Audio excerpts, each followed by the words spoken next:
Assalamualaikum warahmatullahi wabarakatuh. Bersama saya Yufroni Sarsen akan bersama Anda beberapa saat ke depan bersama dengan berita-berita terupdate.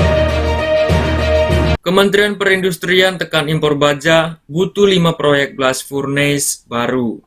Direktur Jenderal Industri Logam, Mesin, Alat Transportasi dan Elektronik Kemenprin Taufik Bawazir mengatakan jumlah tersebut berdasarkan hitungan teknokratis di atas kertas kebutuhan nasional. Taufik dalam rapat dengar pendapat dengan Komisi 7 DPR Senin 14 Februari 2022 mengatakan, kalau itu ada, otomatis kita akan menurunkan impor.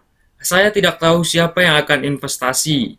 Apakah perusahaan swasta diberikan kesempatan juga atau perusahaan BUMN lain?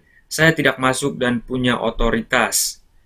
Menurut dia saat ini masih banyak industri yang membutuhkan baja, namun belum bisa disediakan oleh industri hulu baja Indonesia. Berdasarkan data Kemenprin, impor besi, baja, dan baja panduan non-lartas di tahun 2021 sebesar 5,2 juta ton.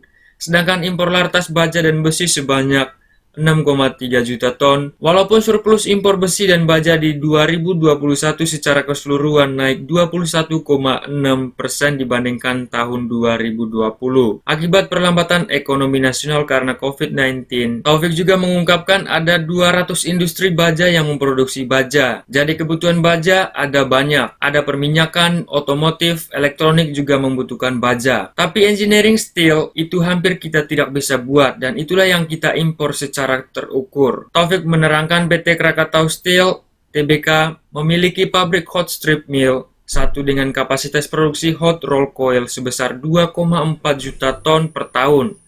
KS juga memiliki kapasitas produksi cold rolled coil sebesar 800.000 ton per tahun dan baja lapis aluminium seng 500.000 ton per tahun. Adapun pabrik HSM 2 yang dioperasikan tahun lalu memiliki kapasitas 1,5 juta ton per tahun. KS juga menggandeng Pohang Steel dan Iron Company untuk merealisasikan investasi baru tahun ini senilai 3,7 miliar US dollar untuk membangun klaster baja 10 juta ton per tahun. Sedangkan PT Krakatau Posco, perusahaan patungan KS dengan Posco, memiliki fasilitas cold rolling mill untuk produksi CRC dengan kapasitas sekitar 2,4 juta ton per tahun. Menurut Taufik, Krakatau Posco juga berencana membangun fasilitas blast furnace dengan kapasitas 3 juta ton yang dimulai pada tahun 2024 mendatang dan diperkirakan selesai pada tahun 2026. Kalau misalnya Posco punya plan untuk bangun blast furnace, statusnya setengah penanaman modal asing, disampaikan Taufik.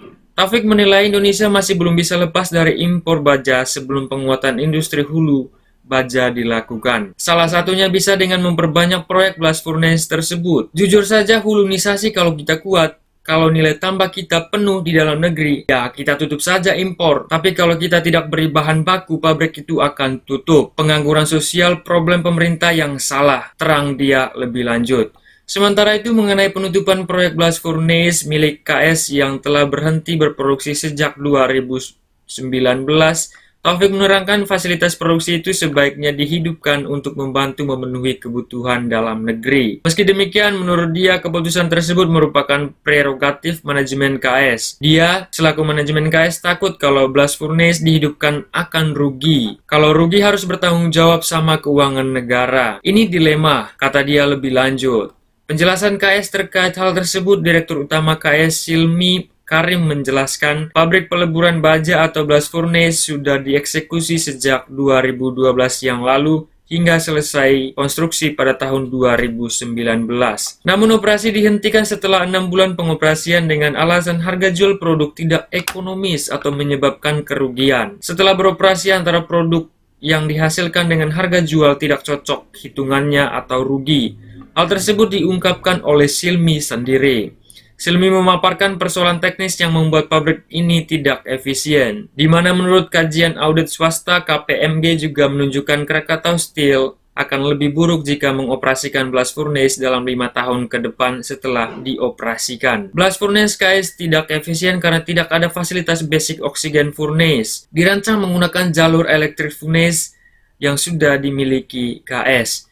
Dia juga mengungkapkan di mana terjadi kehilangan atau pertambahan biaya yang mengakibatkan selisih biaya jika melewati jalur BOV dengan jalur modifikasi yang lama. Shilmi mengungkapkan proyek tersebut menguras kemampuan keuangan KS, belum lagi utang yang ditimbulkan dari proyek ini, sehingga harus restrukturisasi. Manajemen KS lanjut dia masih mau melanjutkan mengoperasikan pabrik senilai 8,5 triliun rupiah ini. Saat ini KS sedang mencari partner untuk menambah investasi tambahan untuk pembangunan fasilitas BOV senilai 100 US dollar. Shilmi mengatakan ada beberapa pihak asing yang minat dalam produksi iron steel. Pada kesempatan itu juga dia mengaku Menteri BUMN Erick Thohir telah melaporkan dugaan adanya korupsi dalam proyek blast furnace di KS. Shilmi menerangkan arahan Menteri BUMN juga untuk melihat apa penyebabnya dari sudut pandang hukum. Sehingga Kementerian BUMN juga melibatkan Gedung Bundar atau Kejaksaan Agung, ujar dia. Shilmi mengatakan Menteri BUMN juga telah meminta agar manajemen KS memberikan informasi atau hal-hal yang dinilai memudahkan penyelidikan Kejagung untuk melihat proyek blast furnace dari aspek hukum. Kami selaku pimpinan di Krakatau Steel mempersiapkan dengan sebaik mungkin informasi atau hal yang dibutuhkan Kejagung dalam hal proses penegakan hukum, melihat potensi daripada hal-hal yang bisa dilihat daripada penyimpangan dari sisi hukum. Hal tersebut disampaikan olehnya.